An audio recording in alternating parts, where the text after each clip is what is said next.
பயணங்களுக்கு வரவேற்கிறேன். இப்போ நம்ம வந்திருக்கிற இடம் காஞ்சிபுரம் மாவட்டத்தில் உள்ள கைலாசநாதர் கோவில். அதாவது அந்த காலத்துல இந்த கோயில் வந்து ராஜசிம்மேச்சரம் அப்படின்னு சொல்லி கூப்பிட்டுட்டு வந்துட்டு இருந்தாங்க. ஸோ இப்போ தற்காலத்துல இந்த கோயிலை வந்து காஞ்சி கைலாசநாதர் அப்படின்ற பெயரோட இது வந்து அழைக்கப்படுது. இது ரொம்ப ரொம்ப புகழ்பெற்ற ரொம்ப பழமையான கோயில்ல ஒன்று. ஸோ அதை பத்தி தான் நம்ம இந்த வீடியோவில் பார்க்க போறோம்.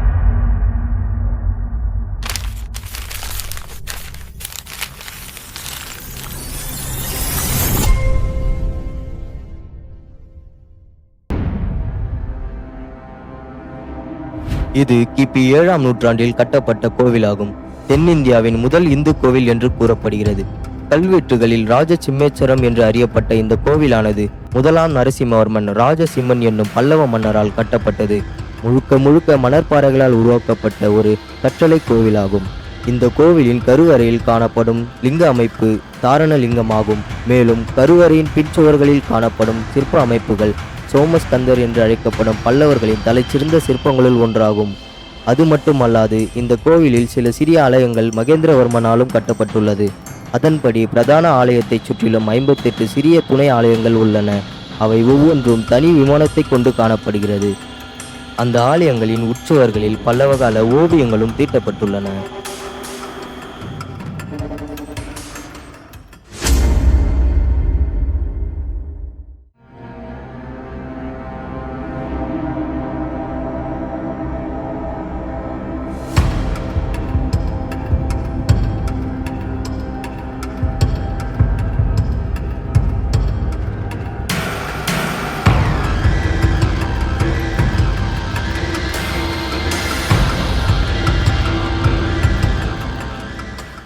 இது வந்து ஒரு மணல் கோவில், மணல் பாறைகளால் கட்டப்பட்ட ஒரு கோவில்.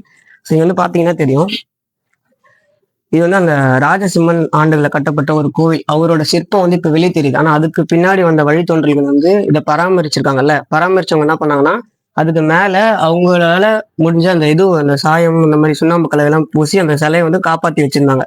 ஸோ ஆனால் இப்போ வந்து காலப்போக்கில் வந்து இந்த அழிஞ்சதுனால அவர் ஆண்டுகள்ல கட்டப்பட்ட அந்த முதல்ல கட்டப்பட்ட சிற்பம் வந்து நமக்கு வெளியே தெரியுது. பார்த்தீங்களா, இது வந்து இப்போ கட்டப்பட்ட அவங்க வந்து பராமரிச்சு கட்டின ஒரு அமைப்பு.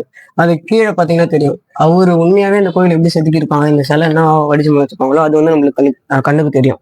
ஸோ இது முழுக்க முழுக்க ஒரு ஜஸ்ட் இமேஜின் பண்ணி பாருங்களேன். இந்த கோயில் வந்து நான் சொன்ன மாதிரி வந்து பெயிண்ட் பண்ணியிருக்காங்க. முழுக்க முழுக்க இது வந்து ஒரு சிற்ப அமைப்பு கொடுத்து இதுக்கு மேல வந்து பெயிண்ட் பண்ணப்பட்டிருக்கு. எல்லாமே வந்து பெயிண்டிங்ல காட்டியிருக்காங்க. ஸோ அது வந்து பெயிண்டிங்கோட சேர்த்து இந்த கோயிலை பார்த்தோம் அப்படின்னா இது எவ்வளவு ஒரு பிரம்மாண்டமா இருக்கும், எவ்வளவு ஒரு அழகான ஒரு கலர்ஃபுல்லா இருக்கும் இந்த இடம். ஸோ இந்த கோவில் அந்த மாதிரி கலர்ஃபுல்லா பார்த்துருந்தோம்னா எவ்வளவு அழகா இருந்திருக்கும். ஏன்னா நம்ம இப்போ ஒரு 50% பார்த்தே நம்ம வந்து இவ்வளவு வியப்படைகிறோம் அப்படின்ற பட்சத்துல முழுக்க முழுக்க அந்த காணாம போன 50% சேர்த்து இந்த கோயிலை பொருத்தி பார்த்தோம்னா அவ்வளவு அழகா இருந்திருக்கும், அவ்வளவு கலர்ஃபுல்லா இருந்திருக்கும்.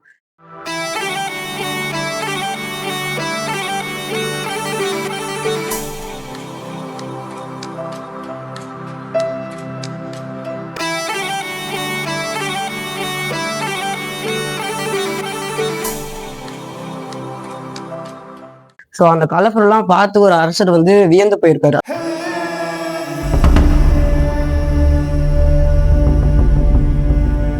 அந்த அரசரோட பேர் வந்து சாளுக்கிய மன்னன் 2ஆம் விக்ரமாதித்யன் அப்படின்றவர் வந்து காஞ்சிபுரத்துல வந்து படையெடுத்து வர்றாரு. படையெடுத்து வரும்போது அந்த காஞ்சியவே அழிக்கிறது, அதாவது காஞ்சியவே ஒட்டுமொத்தமா அழிச்சிருங்க அப்படின்றது அவரோட படைக்கு ஆணையிட்டு அனுப்பி வைக்கிறாரு. அப்படி ஆணையிட்டு அனுப்பி வைக்கும்போது அதாவது இவ்வளோ கலர்ஃபுல்லான கோயில் வந்து பார்க்குறாரு. இந்த சிற்ப வேலைப்பாடுகள்லாம் பார்த்து பிரமிச்சு போறாரு. இவ்வளோ அழகான ஒரு சிற்ப வேலைப்பாடுகள் நடந்த அந்த கோயிலை தாங்கி இருக்கக்கூடிய காஞ்சிபுரத்தை வந்து நம்ம அழிக்க வந்து படையை அனுப்பியிருக்கோம், இல்லை அப்படி நடக்கக்கூடாது அப்படின்ட்டு போன படைகள் எல்லாமே திரும்பி ஒரு கட்டளை ஏற்றாரு. அதாவது தயவு செஞ்சு அந்த கோயிலை அந்த காஞ்சிபுரத்தை ஒரு சேதமும் பண்ணிடாதீங்க, இது என்னோட கட்டளை அப்படின்ட்டு ஆணையிடுறாரு. ஸோ அதன்படி அந்த படைகளுமே அந்த கோயில் எதுவுமே பண்ணல. ஆனால் அந்த காஞ்சிபுரத்தை அவங்க வந்து கைப்பற்றிட்டாங்க. கைப்பற்றதுக்கப்புறம் அந்த கோயிலை வந்து அவங்க கட்டுப்பாட்டில் வருது. அதாவது அந்த விக்ரமாதித்யனோட கட்டுப்பாட்டில் வருது.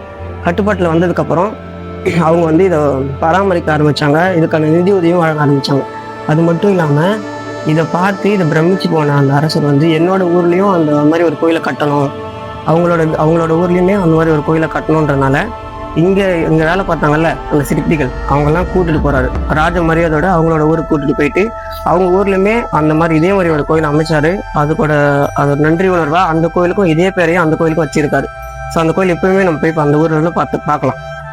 அதுலயே அந்த ஊருக்கும் அந்த கோயிலுக்கு ஒரு பேசுறது கைலாசநாதர் கோயில் தான்.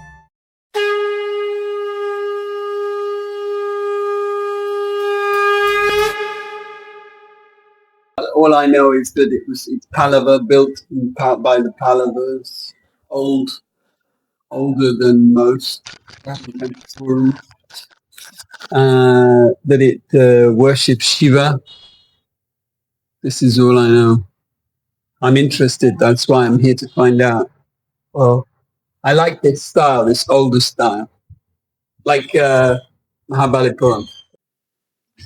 ஸோ அதே மாதிரி இந்த கோவிலுக்கு இன்னொரு ஒரு வரலாறுமே இருக்கு. அதாவது இங்க ராஜராஜ சோழன் இந்த காஞ்சிபுரத்துக்கு வந்ததாகவும், இந்த காஞ்சி கைலாசநாதர் கோயிலை பார்த்து ஒரு பிரமிச்சு போனதாகவும், இதே மாதிரி என்னோட ஊர்லயும் நான் ஒரு கோயிலை கட்டணும் அப்படின்ட்டு கட்டின கோயில் தான் இப்போ நம்ம எல்லாமே பிரம்மாண்டம் பார்க்குற தஞ்சை பெருவுடையார் கோவில்.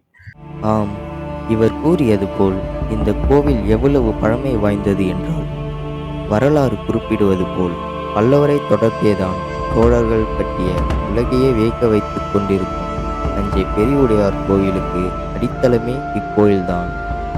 இதனை முன்மாதிரியாக கொண்டுதான் சோழர்கள் மிகச்சிறந்த கட்டிட கோயில்களை எழுப்பினர். இதுக்கு முன்னாடி நீங்கள் 1000-1300 வருஷம் பழமையான பெயிண்டிங்கை பார்த்துருக்கீங்களா? வாங்க காட்டுறேன். ஸோ இதில் ஒருத்தரோட முகம் தெரியுது, ஆனால் யாருக்கு எனக்கு சரியாக தெரியல. நீங்கள் கண்டுபிடிச்சா கமெண்ட்டில் சொல்லுங்கள். ஸோ அதை காட்டுறேன். இது பார்த்தீங்கன்னா அவரோட துணி முதல் கொண்டு வந்து எல்லாமே அழகாக பெயிண்ட் பண்ணப்பட்டிருக்கு.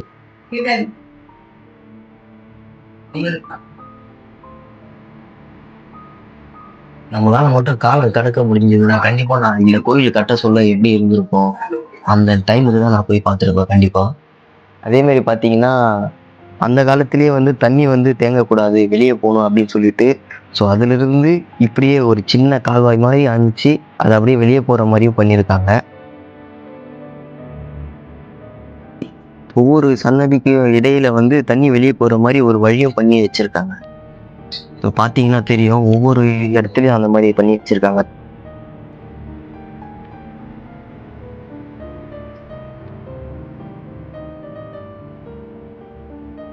இதை பார்த்தீங்கன்னா இது பல்லவர் காலத்தில், அதாவது பல்லவ கிரந்த எழுத்துன்னு சொல்லுவாங்க. அது இது இன்னொன்று, இது எப்படின்னா எழுத்துலேயே ஒரு டிசைன் மாதிரி கொண்டு வந்திருக்காங்க. பட் இந்த மொழிலாம் இன்னும் பேசுகிறாங்களா, அதான் இந்த வார்த்தையை புரிஞ்சுக்கிறவங்களாம் இருக்கிறாங்களா என்னன்னு தெரியல. இங்கே பாருங்க, இங்கே கிரந்த எழுத்துக்கள் வந்து எவ்வளோ தெளிவாக இருக்குது. ஸோ இது மட்டும் கிடையாது, இங்கே தமிழ் எழுத்துக்களும் வந்து பொறிக்கப்பட்டிருக்கு. ஸோ பார்த்தீங்கன்னா அங்கே தெளிவாக தெரியும். இங்கே பாருங்க, ஸோ இதில் இந்த தீ ரூ அந்த மாதிரி ஏதோ போட்டிருக்கு. அப்புறம் இங்கே பா லா சோலை, அது ஏதோ பழசோலை அப்படின்ற மாதிரி சரியாக தெரியல எனக்கு. ஆனால் இது எனக்கு தெரிஞ்சு இந்த சவுர் முழுக்கமே வந்து செதுக்கியிருப்பாங்கன்னு நினைக்கிறேன் இந்த நம்ம தமிழ் எழுத்துக்களை. பட் காலப்போக்கில் அது எல்லாமே அரிப்பு ஏற்பட்டு மறைஞ்சிட்ருக்கு, பார்த்தா அவங்களுக்கு தெரியும்.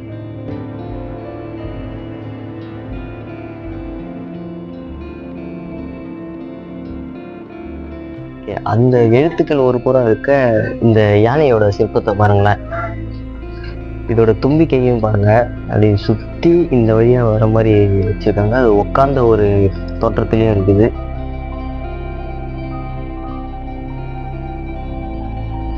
அப்படியே மேலே பார்த்தீங்கன்னா அவரும் ரொம்ப புன்னகையோட இருக்கிற மாதிரி இருக்கு. அந்த கடவுளும் சிரிச்ச முகத்தோட தான் இருக்காங்க எல்லாருமே. ஸோ இந்த சிலையை பாருங்க, எப்படி சொல்றதுன்னா இது மட்டும் தான் தெளிவா இருக்கிற மாதிரி ஒரு தோணுது எனக்கு. எவ்வளோ அழகா வந்து செதுக்கியிருக்காங்க பாருங்க. ஸோ அப்படியே கொஞ்சம் இங்கே வாங்க, இதோட மணிகள் இது எல்லாமே வந்து உருவாக்கின டைம்ல அது எப்படி இருக்குன்னு கொஞ்சம் யோசிச்சு பாருங்க. இதோட கண்ணு, மூக்கு துவாரங்கள், இந்த ஒரு நந்தி மட்டும் கிடையாது. ஸோ அங்கே பாருங்களேன், ஸோ இந்த மாதிரி இந்த கோயிலை சுற்றி நிறையவே நந்தி இருக்கு. பட் இது ஆனால் கொஞ்சம் சிதிலம் அடைஞ்சிருக்குன்னு தான் சொல்லணும்.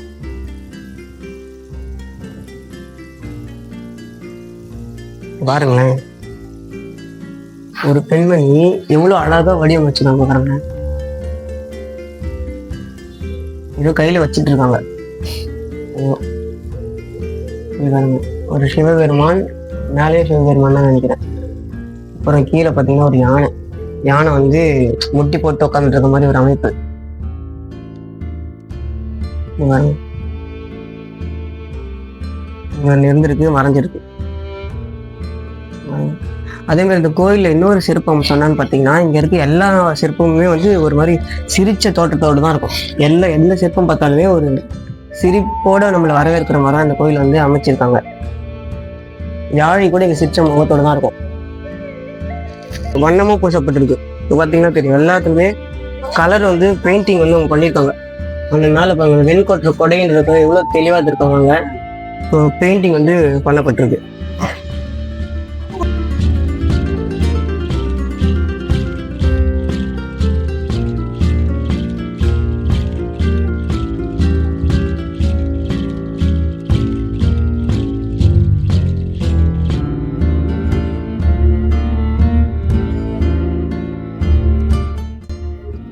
ஸோ இந்த கோவில்லையே ஓரளவுக்கு பெயிண்டிங் வந்து இப்போ நம்மளால பார்க்க முடியும் அப்படின்ட்டு கண்ணுக்கு தெரிகிற ஒரு சிற்பத்தில் தெரியக்கூடிய பெயிண்டிங் வந்து இதுதான். நீங்கள் தெரியுது பாருங்க, அந்த கொடையில் ஒரு திருவிழா மாதிரியான ஒரு அமைப்பை பண்ணியிருக்காங்க, ஒரு பெயிண்டிங் பண்ணியிருக்காங்க. அது பின்னாடி அவ்வளோ கலர்ஃபுல்லாக மாலை அது இதுன்னு போட்டு தெரியப்படுத்திருக்காங்க. ஒரு அந்த கொற்ற கொடையில் பாருங்கள் இவ்வளோ டிசைனிங் கொடுத்துருக்காங்க. ஸோ நம்ம கண்டிப்பாக நம்ம ட்ரெஸ் எல்லாமே அந்த மாதிரி பெயிண்ட் பண்ணப்பட்டிருக்கோம். நீங்கள் போட்டிருக்க அணிகலன்லேருந்து எல்லாமே அந்த மாதிரி பெயிண்டிங்கோட காட்டியிருப்பாங்க அந்த காலத்தில் நம்மளுக்கு.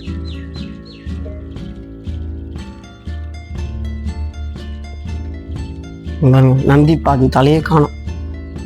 ஆனால் ஏன் இது எப்படி அழிஞ்சது, எதுக்காக அழிஞ்சதுன்னே தெரியல.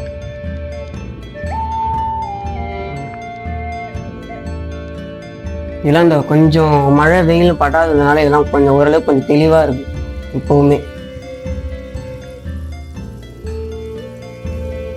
யாழியோட அமைப்பு பாருங்க, ஒரு கோவிலை சுற்றி இந்த பக்கம் 2 யாழி, அந்த பக்கம் 2 யாழி, மொத்தம் 4 யாழி ஒரு கோவிலுக்கு.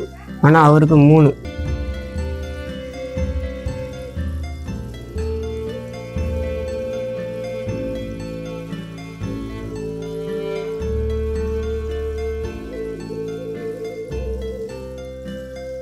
பெரும்பான்மையாக இங்கே வந்து சிவபெருமான் தான் வச்சிருக்காங்க. ஆனால் சிவபெருமானுக்கு ஈக்குவலாக இங்கே வந்து அங்கங்க நம்மளால ஐயப்பனையும் பார்க்க முடியுது ஏகப்பட்ட இடத்துல.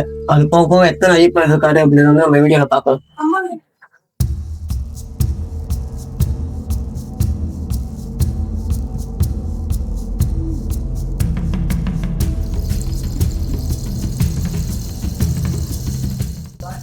அதே மாதிரி இது உள்ளெல்லாம் போய் பார்த்தீங்கன்னா இங்கே வந்து நிறைய பெயிண்டிங்ஸ் வந்து பண்ணியிருக்காங்க. இந்த பெயிண்டிங்லாம் 1000 வருஷத்துக்கு முன்னாடி பண்ணப்பட்ட பெயிண்டிங். இங்கே பார்த்தீங்களா பெயிண்டிங் பண்ணியிருக்காங்க. சிற்பம் செதுக்கிறது மட்டும் இல்லாமல் அதில் வந்து பெயிண்டிங் கொடுத்து தான் இவங்க முழுமா அமைச்சு நம்மளுக்கு காட்டியிருக்காங்க.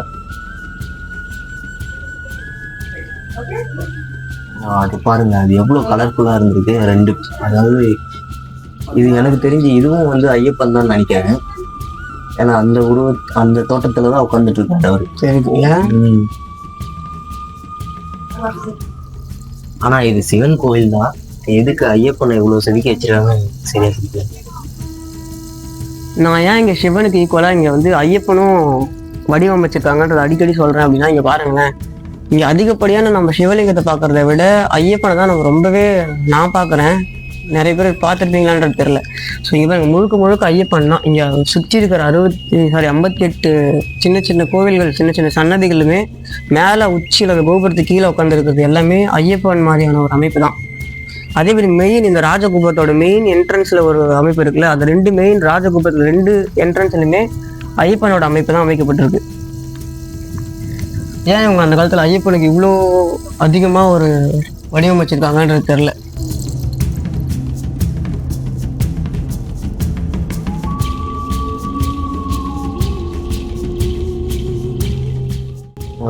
இவங்க தான் வந்து தவை. இவ்வளோ பிரம்மாண்டமா இருக்காங்க பாருங்க.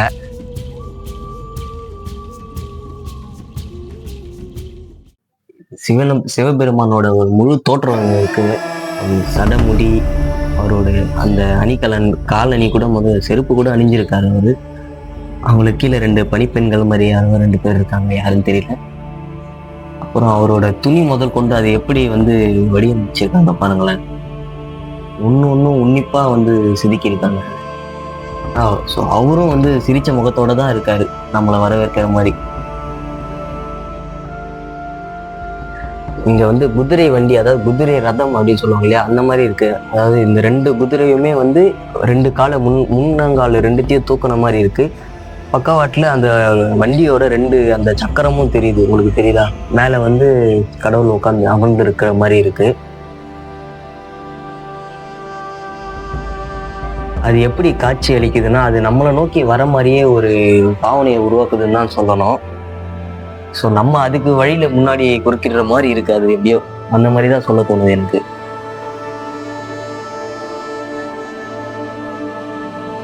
ஸோ இதுதான் கருவறையோட முகப்பு பகுதி.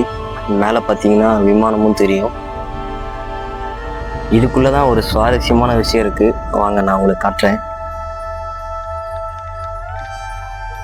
சுவாரஸ்யமான விஷயம் என்னன்னா, தமிழ் எழுத்துக்கள் இங்க பாருங்க.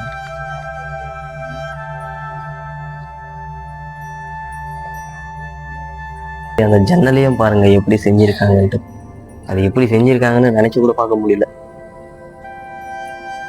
இந்த யானை சிற்பத்தை பாருங்க எவ்வளவு அழகா இருக்கு. இங்க அந்த நகத்தோட டீட்டெயில் முதற்கொண்டு நம்மளுக்கு காட்டியிருக்காங்க. அந்த தும்பிக்கையை பாருங்க அப்படி சுருட்டி வெளியே வச்சுட்டு இருக்கு அந்த யானை. 2 காலையும் மடக்கி உட்காந்துட்டு இருக்க மாதிரி ஒரு அமைப்பு.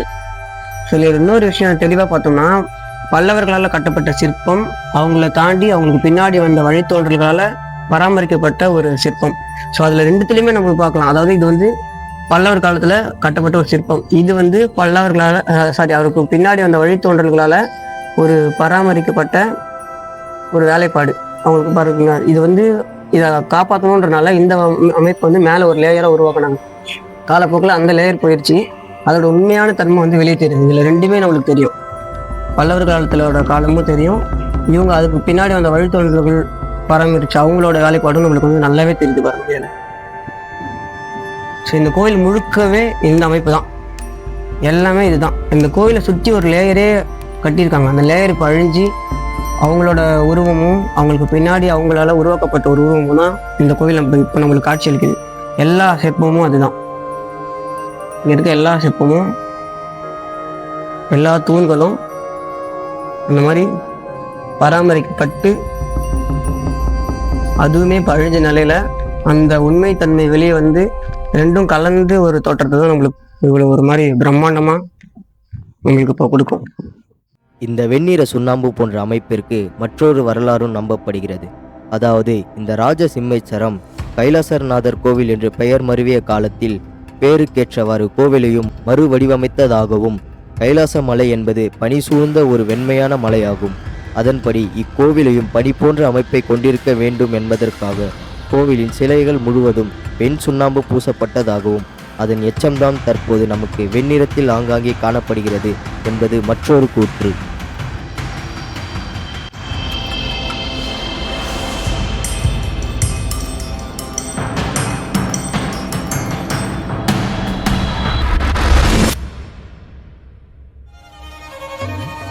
நம் முன்னோர்கள் கட்டிடக்கலைகள் மட்டுமின்றி வானவியல், நடனம், ஜோதிடம், போர்த்திரம், வேளாண்மை, கால்நடைகள் வளர்ப்பு போன்ற அனைத்து வாழ்வியல் நெறிமுறைகளுக்கும் முதன்மையாகவே இருந்து வந்திருக்கிறார்கள் என்பதற்கு இது போன்ற பழமை வாழ்ந்த இடங்களே சான்று. மேலும் இது போன்ற காணொளிகளை தொடர்ந்து காண பயணவன் யூடியூப் சேனலை சப்ஸ்கிரைப் செய்து கொள்ளுங்கள். தொடர்ந்து பயணிப்போம்.